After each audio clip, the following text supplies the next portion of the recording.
میں اس غریب برے کی مانند تھا جس کو ذبح خانہ کو لے جاتے تھے۔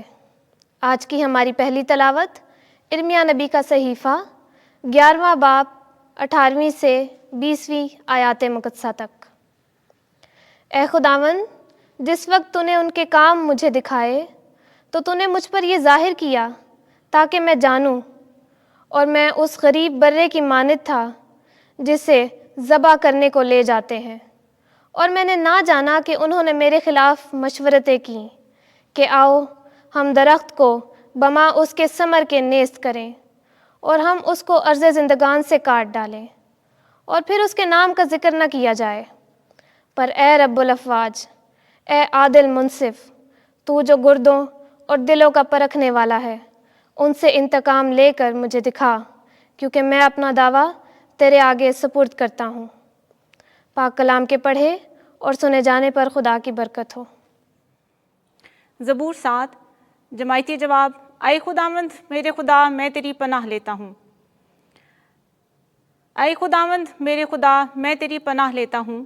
میرے سب ستانے والوں سے مجھے بچا اور مجھے چھڑا۔ ایسا نہ ہو کہ کوئی میری جان کو شیر کی طرح پکڑے اور مجھے پھاڑ ڈالے اور کوئی چھڑانے والا نہ ہو۔ جماعتی جواب۔ اے خداوند میرے خدا، میں تیری پناہ لیتا ہوں۔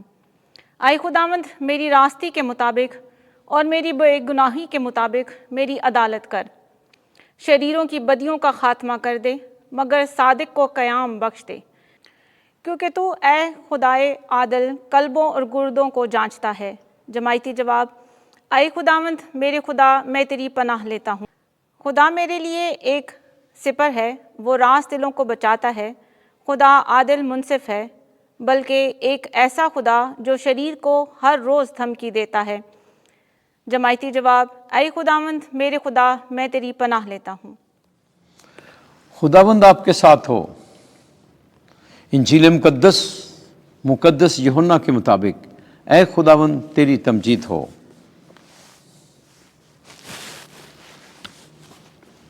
7واں باب 40ویں سے 53ویں آیت۔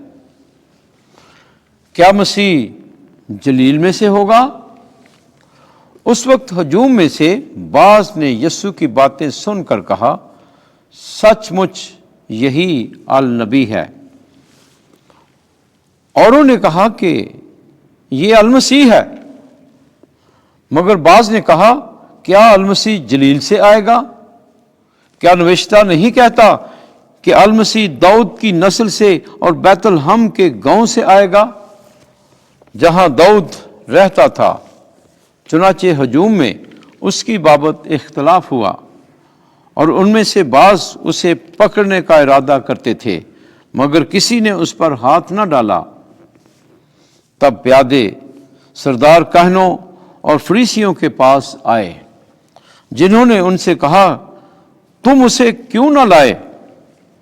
پیادوں نے جواب دیا کہ کسی انسان نے کبھی ایسا کلام نہیں کیا جیسا وہ شخص کرتا ہے۔ تب فریسیوں نے اسے جواب دیا، کیا تم بھی گمراہ ہو گئے ہو؟ کیا سرداروں یا فریسیوں میں سے کوئی اس پر ایمان لایا ہے؟ مگر یہ عوام جو شریعت نہیں جانتے لانتی ہیں۔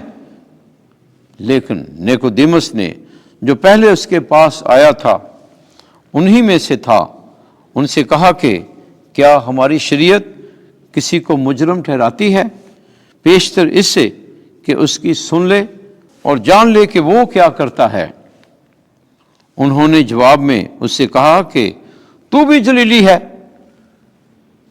تلاش کر کہ دیکھ کہ جلیل میں سے کوئی نبی مابعوث نہیں ہوتا۔ انجیل مقدس کے وسیلے سے ہمارے گناہ معاف کیے جائیں۔ اے مسیح تیری ستائش ہو۔